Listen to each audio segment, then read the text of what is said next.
Good morning friends. இது உங்கள் friends police academy. நம்ம இப்போ என்ன பார்க்க போகிறோம் அப்படின்னா, ஏப்ரல் 19, 2024 வெள்ளிக்கிழமை இன்றைக்கி கரண்ட் அஃபேர்ஸ் தான் பார்க்க போகிறோம். இதுக்கு முன்னாடி பார்த்தீங்கன்னா நம்ம டெய்லியும் கரண்ட் அஃபேர்ஸ் வீடியோ அப்லோட் பண்ணியிருக்கோம். பார்க்காதவங்க பார்த்து நோட்ஸ் எடுத்து வச்சுக்கோங்க. அது மட்டும் இல்லாமல் நம்ம சேனல் சப்ஸ்கிரைப் பண்ணுங்கள், சப்போர்ட் பண்ணுங்கள், முடிஞ்சளவு ஷேர் பண்ணுங்கள். டெய்லி ஈவினிங் 6 மணிக்கு வந்து பார்த்தீங்கன்னா டிஎன்பிசி டிஎன்எஸ்ஆர்பிக்கு தேவையான கிளாஸஸ் வீடியோஸ் வந்து பார்த்தீங்கன்னா ஸ்கூல் புக்கை பேஸ் பண்ணி டெய்லியும் ஒரு வீடியோ அப்லோட் பண்ணியிருக்கோம். அதையும் பார்க்காதவங்க பார்த்து நோட்ஸ் எடுத்து வச்சுக்கோங்க. கண்டிப்பாக உங்களுக்கு யூஸ்ஃபுல்லாக இருக்கும். சரிங்களா? இன்றைக்கி வந்து கரண்ட் அஃபேர்ஸ் வந்து பார்த்திங்கன்னா நம்ம நேற்று கரண்ட் அஃபேர்ஸ் போட்டுருவோம், இன்றைக்கி கரண்ட் அஃபேர்ஸ் போட்டுருவோம். இந்த பிடிஎஃப் உங்களுக்கு வேணும் அப்படின்னா ஃப்ரெண்ட்ஸ் போலீஸ் அகாடமி அப்படிங்கிற டெலிகிராம் சேனல் இருக்கும்.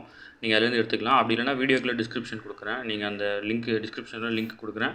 நீங்கள் அதில் வந்து டச் பண்ணி கூட அந்த டெலிகிராம் சேனலில் வந்து ஜாயின் பண்ணிக்கோங்க. சரிங்களா?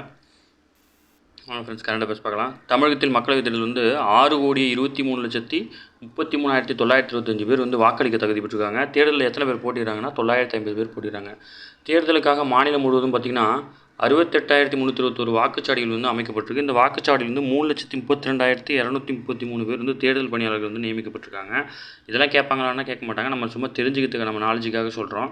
அடுத்து வந்து பார்த்திங்கன்னா வாக்களிக்க வந்து 13 அடையாள அட்டைகள் இருந்தால் 13 அடையாள அட்டைகளில் ஏதேனும் ஒன்று இருந்தால் வாக்களிக்கலாம் அப்படின்னு சொல்லியிருக்காங்க. அடையாள அட்டை இல்லாத வாக்காளர்கள் வந்து தேர்தல் ஆணையத்தால் வரையறுக்கப்பட்ட பிற 12 ஆவணங்கள் ஏதேனும் ஒன்றை வந்து வாக்களிக்க காண்பிக்கலாம். இதை ஃபுல்லாமே வந்து நம்ம ஆல்ரெடி ஒரு டைம் பார்த்துட்டோம். நீங்கள் வந்து அதை பார்க்கல அப்படின்னா இதை எப்படி நோட்ஸாக எடுத்துக்கோங்க. சரிங்களா? இதில் ஏதேனும் ஒன்று வந்து கூற்றில் கொடுத்து கேட்கறதுக்கு வாய்ப்பு இருக்குது. ஓகேங்களா? ஆதார் கார்டு, மகாத்மா காந்தி தேசிய ஊரக வேலைவாய்ப்பு திட்டத்தின் வந்து அடையாள அட்டை, புகைப்படத்துடன் கூடிய வங்கி கணக்கு, அஞ்சல் கணக்கு புத்தகம், இந்த மாதிரி இருக்குது இல்லையா? இதில் வந்து கண்டிப்பாக வந்து ஏதோ ஒன்று கேட்கறதுக்கு வாய்ப்பு இருக்குது, கூற்றில் கேட்கறதுக்கு வாய்ப்பு இருக்குது. அதனால் அதை படித்து வச்சுக்கோங்க. அடுத்து வந்து பார்த்திங்கன்னா மாற்றுத்திறனாளிகள் வந்து வாக்களிக்க எதுவாக வந்து 1950 அப்படின்ற தொலைபேசி எண்ணுக்கு வந்து தொடர்பு கொண்டு நம்ம வந்து இன்ஃபர்மேஷன் கொடுத்தோம் அப்படின்னா நம்ம வீட்டுக்கே வந்து நம்மளை பிக்கப் பண்ணிட்டு போய் ஓட்டு போடுறதுக்கு மறுபடியும் வீட்டில் கொண்டு வந்து விட்டுருவாங்க. சரிங்களா? 1950 இந்த நம்பர் ஞாபகம் வச்சுக்கோங்க. ஓகேங்களா? தேர்தல் ஆணையத்துக்குடைய உதவி எண். ஓகேங்களா? அடுத்து மக்களவைத் தேர்தலில் வாக்குப்பதிவு நடைபெறும் மாநிலத்தில் வந்து பார்த்திங்கன்னா மொத்தம் 6.23 கோடி வாக்காளர்கள் இருக்கிறாங்க. நம்ம மேலேயே பார்த்தோம். முதல் தலைமுறை வாக்காளர்கள் வந்து 18லேருந்து 19 வயசு வரைக்கும் இருக்கவங்க பார்த்திங்கன்னா 10,92,420 பேர் இருக்கிறாங்க. ஓகேங்களா? இல்லை 20லேருந்து 29 வரைக்கும் பார்த்திங்கன்னா 1.10 கோடி பேரும், 30லேருந்து 39 வயசுக்குள்ளே பார்த்திங்கன்னா 1.29 கோடி பேரும் இருக்கிறாங்க. 40 முதல் 49 வயசுக்கு வந்து 1.37 கோடி பேரும், 50 முதல் 59 வயதுக்கு உட்பட்டவங்க பார்த்திங்கன்னா 1.10 கோடி பேர் இருக்கிறாங்க. 60லேருந்து 69 வயசு பார்த்திங்கன்னா 71.64 லட்சம் பேர் இருக்கிறாங்க. சரிங்களா? அடுத்து இந்த மாதிரி கொஸ்டின்ஸ்லாம் நீங்கள் என்ன படிச்சுக்கணும்னா யார் அதிகமாக இருக்காங்க, எந்த வயசுக்காரவங்க அதிகமாக இருக்காங்கன்னு மட்டும் தெரிஞ்சு வச்சுக்கோங்க. அதிகம் எது கம்மி எதுன்ட்டு. அடுத்து மருத்துவத்துறையில் வந்து பார்த்திங்கன்னா செயற்கை நுண்ணறிவு தொழில்நுட்பம் வந்து அதிகமாக பயன்படுத்துகிறாங்க. அமெரிக்காவின் கலிஃபோர்னியாவில் உள்ள ஸ்டான்ஃபோர்ட் பல்கலைக்கழக விஞ்ஞானிகள் வந்து 1972 வந்து பார்த்திங்கன்னா கண்டுபிடிக்கப்பட்ட மைசின் என்னும் செயற்கை நுண்ணறிவு கணினி இயந்திரம் தான் பார்த்திங்கன்னா மருத்துவத்துறைக்கான முதல் செயற்கை நுண்ணறிவு இயந்திரமாக கருதப்படுது. ஓகேங்களா? இதை நோட் பண்ணிக்கோங்க. அதுக்கப்புறம் 2015 கண்டுபிடிக்கப்பட்ட வாட்சன் சூப்பர் கம்ப்யூட்டர். ஓகேங்களா? இந்த இயந்திரம் தான் பார்த்திங்கன்னா தன்னிடம் சேமித்து வைக்கின்ற மருத்துவ தரவுகளை வச்சு ஒருத்தவங்களுக்கு வந்து ஜப்பானை சேர்ந்த பெண்ணுக்கு வந்து ரத்த புற்றுநோய் இருக்குதுன்னு சொல்லி கண்டுபிடிச்சது. ஓகேங்களா? இதெல்லாம் வந்து பார்த்திங்கன்னா செயற்கை நுண்ணறிவு மூலமாக தான் நடைபெறுது. அடுத்து வந்து பார்த்திங்கன்னா மோஷன் ட்ராக்கிங் அப்படின்ற ஒரு விஷயம் மூலம் வந்து பார்த்திங்கன்னா பக்கவாத நோயில் பாதிக்கப்பட்டவர்களுக்கு வந்து செயற்கை நுண்ணறிவு மூலம் வந்து பேச வைக்க முடியும் அப்படின்னு சொல்லிட்டு கண்டுபிடிச்சிருக்காங்க. ஓகேங்களா? இது மூணுமே இம்பார்ட்டன்ட். ஓகேங்களா? இதில் வந்து ஃபஸ்ட்டு இருக்கிறது இம்பார்ட்டன்ட். ஓகேங்களா? மைசின் அப்படின்றது வந்து பார்த்திங்கன்னா 1972 அமெரிக்காவில் ஸ்டான்ஃபோர்ட் பல்கலைக்கழக விஞ்ஞானிகளால் கண்டுபிடிக்கப்பட்ட செயற்கை நுண்ணறிவு இயந்திரம். இது வந்து மருத்துவத்துறைக்கு பயன்படுத்துறது. ஓகேங்களா? அதுக்கப்புறம் வாட்சன் சூப்பர் கம்ப்யூட்டர் அதுவும் உண்டு. அடுத்து வந்து பார்த்திங்கன்னா அதாவது எழுத்தாளர் ஜோதிர்லதா கிரிஜா அவங்க வந்து காலமாயிட்டாங்க. அவங்களுக்கு வந்து வயது 29. தமிழக அரசின் சிறந்த நாவலுக்கான விருதை பெற்றிருக்காங்க. அது மட்டும் இல்லாமல் கம்பன் கழகத்தின் சிவசங்கரி விருது உள்ளிட்ட விருதுகளையும் பெற்றிருக்காங்க. ஓகேங்களா? 70 ஆண்டுக்கு மேலே எழுத்து பணியில் இருக்காங்க. இவங்க வந்து அஞ்சல் துறையில் பணிபுரிஞ்சு ஓய்வு பெற்றவங்க. சரிங்களா? அடுத்து தமிழகத்தின் வாக்காளர்கள் வந்து 6.23 கோடி பேர் இருக்காங்க. வாக்காளர்கள் ஆண்களை விட 11,13,87 பெண்கள் வந்து கூடுதலாக இருக்கிறாங்க. ஓகேங்களா? அடுத்து வந்து பார்த்திங்கன்னா இது வந்து வாக்காளர்கள் வந்து எங்கே அதிகமாக இருக்காங்க, எங்கே கம்மியாக இருக்காங்கன்னு கொடுத்துருக்காங்க. ஓகேங்களா? இதெல்லாம் பார்த்துக்கோங்க. இதில் எந்த தொகுதியில் அதிகம், எந்த தொகுதியில் கம்மின்றதை நம்ம கேட்பாங்க. அது இங்கே கொடுத்துருக்காங்க. வாக்காளர் பட்டியலில் அதிகப்படியான வாக்காளர் எங்கே இருக்காங்கன்னா ஸ்ரீபெரும்புதூர் தொகுதியில். ஓகேங்களா? குறைந்த வாக்காளர்கள் வந்து பார்த்திங்கன்னா நாகப்பட்டினத்தில் இருக்கிறாங்க. ஓகேங்களா? இதெல்லாம் முக்கியமானது. ஓகேங்களா? அடுத்து வந்து பார்த்திங்கன்னா இன்றைக்கி வந்து டெல்லியை பற்றி கொடுத்துருக்காங்க. இப்போ வந்து பார்த்திங்கன்னா டெல்லியில் மொத்தம் 7 மக்களவை தொகுதி இருக்குது. ஓகேங்களா? அதை மட்டும் ஞாபகம் வச்சுக்கோங்க. இதில் வேறு ஒன்றும் இல்லை. இதெல்லாம் கட்சி சார்ந்ததாக இருக்குது, நமக்கு தேவையில்லை.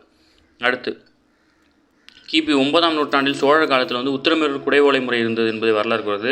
அதுக்கு முன்னாடி பார்த்திங்கன்னா கிரீஸ் நாட்டின் தலைநகரான ஏதென்ஸின் வந்து முன்மாதிரியான வாக்கெடுப்பு மூலம் வந்து அசம்பிளி எனப்படும் ஆட்சி மாற்றம் தேர்ந்தெடுக்கப்பட்டதிலிருந்து தொடங்குகிறது ஜனநாயகத்தின் வரலாறு. ஓகேங்களா.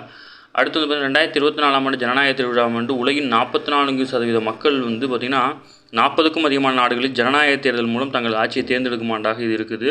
அடுத்த சில மாதங்களில் அமெரிக்கா 47வது அதிபரை தேர்ந்தெடுக்குது. நாம் வந்து 18வது மக்களவை உறுப்பினர்களை வந்து தேர்ந்தெடுக்கிறோம். ஓகேங்களா. அடுத்து ஆர்வத்தை தூண்டும் ஐபிஎல். இதில் நமக்கு தெரிஞ்சுக்க தோணுல, நீங்கள் சும்மா இன்ஃபர்மேஷன், உங்களோட மோட்டிவேஷனுக்கான இன்ஃபர்மேஷன் அது. இந்தியா வந்து 2007ஆம் ஆண்டு T20 உலகக்கோப்பை வென்றதை அடுத்து வந்து பார்த்திங்கன்னா இந்திய கிரிக்கெட் கட்டுப்பாட்டு வாரியம் உரிமையாளர் அடிப்படையில் வந்து பார்த்திங்கன்னா கிரிக்கெட் T20 சாம்பியன் போட்டி வந்து அறிவித்தது 2008லேருந்து. இதில் வந்து பார்த்திங்கன்னா BCCI இந்திய கிரிக்கெட் கட்டுப்பாட்டு வந்து துணைத் தலைவராக இருந்த 2005-2010 வரை செயல்பட்ட தொழிலதிபர் லலித் மோடி தான் வந்து IPL ஆட்டத்தின் முதல் நிறுவனராக இருந்திருக்கார். ஓகேங்களா. இவர் வந்து பார்த்திங்கன்னா 3 ஆண்டுகள் தொடர்ந்து வந்து போட்டியை இவர் தலைமையில் நடத்திருக்காங்க. 2009ஆம் ஆண்டு முதல் வந்து பார்த்திங்கன்னா IPL ஆட்டத்தில் பாகிஸ்தான் விளையாடுறது வந்து தடை பண்ணியிருக்காங்க. ஏலத்தின் அடிப்படையில் அணிய வீரர்களை தேர்வு செய்யும்போது வந்து 2008லேயே வந்துருச்சு. ஓகேங்களா. அதுக்கப்புறம் வந்து பார்த்திங்கன்னா நமது இந்திய வீரர்கள் பலரின் கதையும் யஷ்வின் ஜெய்ஸ்வால் இருக்கார் இல்லையா, அவர் வந்து உத்தரப்பிரதேசத்தை சேர்ந்த 22 வயது இளைஞர், நல்லா பேட்டிங் பண்ணுவார். அதாவது மும்பையில் வந்து பானிபூரி விற்று வாரம் 300 ரூபா சம்பாதிச்சிட்டு இருந்தவர். ஓகேங்களா. இன்றைக்கி வந்து தமது சொந்த உழைப்பால் 5.38 கோடியில் வந்து மும்பையில் வந்து ஒரு வீடு வாங்கியிருக்கார். ஓகேங்களா. அதுக்கு முழுக்க அவரோட உழைப்பு மட்டும்தான் காரணம். உழைப்பை கொடுத்தா நம்மளால் முடியாது எதுவுமே இல்லை. ஓகேங்களா. அதேமாதிரி வந்து பார்த்திங்கன்னா கேஸ் கம்பெனியில் வந்து பார்த்திங்கன்னா வேலை செஞ்சுட்டு இருந்த ஒரு சாதாரண ஊழியரோட மகன் தான் பார்த்திங்கன்னா உத்தரப்பிரதேசம் வந்து ரிங்கு சிங். ஓகேங்களா. அவர் முதல் கிடைச்ச வேலை என்ன பார்த்திங்கன்னா அலுவலகத்தை கூட்டி பெருக்கிறது தான். ஓகேங்களா. சாதாரண அலுவலகத்தை கூட்டி பெருக்கி அந்த மாதிரி வேலை தான் பார்த்துட்டு இருந்தார். அவரும் வந்து இப்போ உயர்நிலை அடைஞ்சிருக்கார். ஓகேங்களா. அது மட்டும் இல்லாமல் ஒரு கைத்தறி தொழிலாளியுடைய மகன் வந்து சேலம் சின்னப்பட்டியின் இருந்த தங்கராச நடராஜன் வந்து வீடு வீடாக பால் பேப்பர் போடுறதை ஒரு வேலையாக வச்சுட்டு இருந்தார். இப்போ இவரும் வந்து பெரிய நிலை அடைஞ்சிருக்கார். ஓகேங்களா. இவங்கெல்லாம் நீங்கள் மோட்டிவேஷனாக எடுத்துகிட்டு படிச்சுட்டே இருக்க வேண்டியது தான். அடுத்து இந்த குன்றக்குடி அடிகளார் இருக்கார், ஸ்கூல் புக் டேட்டா. குன்றக்குடி அடிகளார் வந்து 1973ஆம் ஆண்டு திருக்குறள் பேரவை அப்படின்ற ஒரு அமைப்பை வந்து நிறுவனர். ஓகேங்களா. திருக்குறள் பேரவை அப்படின்ற அமைப்பை யார் நிறுவனம் அப்படின்னா குன்றக்குடி அடிகளார். எப்போ அப்படின்னா 1973. ஓகேங்களா. அடுத்து கேரளத்தில் வந்து பறவைகள் காய்ச்சல் பாதிப்பு வந்து அதிகமாகிட்டுருக்கு. இதுக்கு என்ன வைரஸ் அப்படின்னா H5N1 வைரஸ். ஓகேங்களா. H5N1 வைரஸ் தான் வந்து பார்த்திங்கன்னா பறவை காய்ச்சலுக்கு உண்டான வைரஸ் பேர். ஓகேங்களா. இதெல்லாம் கேட்கறதுக்கு வாய்ப்பு இருக்குது. அடுத்து இந்தியாவின் தலைமை தேர்தல் அதிகாரி ஆணையர் யார் அப்படின்னா ராஜீவ் குமார். ஓகேங்களா. அடுத்து ஹிமாச்சல பிரதேசம் முதல் முறையாக கைபேசி இணைப்பு. அதாவது ஹிமாச்சல பிரதேசில் வந்து பார்த்திங்கன்னா ஸ்பிதி அப்படின்ற பகுதியில் உள்ள கியூ கிராமத்தில் வந்து முதல் முறையாக கைபேசி இணைப்பு வந்து கொடுத்துருக்காங்க. பிரதமர் மோடி வந்து அவர் கூட உரையாடி இருக்கார். ஓகேங்களா. 13 நிமிஷம் உரையாடி இருக்கார். ஓகேங்களா. அடுத்து RSS அமைப்பு வந்து 1925ஆம் ஆண்டு தொடங்கப்பட்டிருக்கு. அதையும் ஞாபகம் வச்சுக்கோங்க. அடுத்து நியமனம் அப்படின்ற டாப்பில் வந்து பார்த்திங்கன்னா சென்னை IIT பேராசிரியர் தேவேந்திர ஜாலிஹால் அவர் வந்து கவுஹாத்தி IITயில் இயக்குனராக நியமிக்கப்பட்டுள்ளார். ஓகேங்களா. இங்கே வந்து பேராசிரியர் இருந்தார், அங்கே போய் இயக்குனராக வந்து நியமிக்கப்பட்டிருக்காரு. அடுத்து தேசிய தலைநகர் வலயம் கிரேட்டர் நொய்டாவில் வந்து பார்த்திங்கன்னா நைஜீரியா நாட்டு பிரஜைகள் வசிக்கும் வாடகை வீட்டிலேருந்து பார்த்திங்கன்னா சுமார் 25 கிலோ மெத்திலினே டை ஆக்சி பெத்தமைன் அப்படின்ற வந்து போதைப் பொருளை வந்து கண்டுபிடிச்சிருக்காங்க. நமக்கு இந்த பேர் முக்கியம். ஓகேங்களா. அடுத்து வந்து பார்த்திங்கன்னா இந்தோனேஷியாவில் வந்து எரிமலை சீற்றம். ஓகேங்களா. இந்தோனேஷியாவின் ருவாங் எரிமலை. ஓகேங்களா. இது எங்கே இருக்குது அப்படின்னா வெசி தீவு. ஓகேங்களா. சுலாவெசி தீவு அப்படின்ற தீவில் அமைஞ்சிருக்கு. ஓகேங்களா. எரிமலை இப்போ வந்து இந்த கொஸ்டின் வந்து TNPSசியில் கேட்கறதுக்கு வாய்ப்பு இருக்குது. ஓகேங்களா. சமீபத்தில் எரிமலை வெடிப்பு கண்ட ருவாங் எரிமலை எந்த தீவில் அமைந்துள்ளது அப்படின்னு கேட்பாங்க. நமக்கு வந்து இந்தியாவில் இருக்க தீவை தவிர மோஸ்ட்லி பேர் தெரிஞ்சுக்க வாய்ப்பு இல்லை. ஓகேங்களா. எந்த தீவு அப்படின்னா இந்தோனேஷியாவில் இருக்க அந்த தீவு. ஓகேங்களா. சுலாவெசி தீவு, அந்த தீவில் தான் இருக்குது ருவாங் எரிமலை. ஓகேங்களா. அடுத்து இந்த ஆண்டில் சிறந்த புகைப்படம் வந்து பார்த்திங்கன்னா காசா துயரத்தை பிரதிபலிக்கும் புகைப்படமாக வேர்ல்ட் ப்ரெஸ் புகைப்பட அறக்கட்டளையால் இந்த ஆண்டின் சிறந்த புகைப்படமாக அறிவிக்கப்பட்டிருக்கு. இந்த புகைப்படத்தை வந்து ராய்ட்டர்ஸ் செய்தி நிறுவன புகைப்பட கலைஞர் முகமது சலீம் வந்து எடுத்திருக்கிறார். ஓகேங்களா. அடுத்து ஐநா பாதுகாப்பு கவுன்சில் வந்து அமெரிக்கா, பிரிட்டன், பிரான்ஸ், ரஷ்யா, சீனா ஆகிய 5 நாடுகள் வந்து நிரந்தர உறுப்பு நாடுகளாக இருக்குது. ஓகேங்களா. இது ஞாபகம் வச்சுக்கோங்க. இது ஸ்கூல் புக்கில் இருக்க டேட்டா, அடிக்கடி கேட்குற டேட்டா. அடுத்து புற்றுநோய் மற்றும் தாலமிஷியா நோய் விழிப்புணர்வை வந்து ஏற்படுத்தும் வகையில் பார்த்திங்கன்னா அகமதாபாத்தில் நடந்த IPL போட்டியில் வந்து 12,000 பேர் வந்து அந்த நோயால் பாதிக்கப்பட்டவங்க வந்து அந்த விளையாட்டை கண்டுகளிச்சிருக்காங்க. சரிங்களா. அடுத்து அடுத்து வந்து பார்த்திங்கன்னா சாம்பியன் லீக் கால்பந்து போட்டியில் காலிறுதியில் வென்று பயன் மியூனிக் ரியல் மாட்ரிட் அணிகள் வந்து அரையிறுதிக்கு வந்து முன்னேறிக்கிறாங்க. ஸ்பெயினில் நடைபெறும் பார்சிலோனா ஓப்பன் நட்சத்திர வீரர் போட்டியில் வந்து ரஃபேல் நடால் வந்து 2வது சுற்றில் வந்து தோற்று வெளியேறிட்டார். அடுத்து கேண்டிடேட் செஸ் போட்டியில் வந்து பார்த்திங்கன்னா 11வது சுற்று வந்து நடந்திருக்கு. நம்ம ஆல்ரெடி நேற்று வரைக்கும் 10 சுற்றுன்னு பார்த்தோம். இந்தியாவின் குகேஷ் போட்டி தரவரிசையில் முதலிடத்தில் இருக்கும் அமெரிக்காவின் பாபியோனா கனடாவுடன் வந்து ட்ரா செய்து 2வது இடத்துக்கு சறுக்கு இருக்கிறாரு. மகளிர் பிரிவில் வந்து பார்த்திங்கன்னா ஹம்பி வைஷாலி 2 பேருமே வெற்றி பெற்றிருக்கிறாங்க. ஓகேங்களா. தோஹாவில் நடைபெறும் ஜிம்னாஸ்டிக் உலகக்கோப்பை போட்டியில் வந்து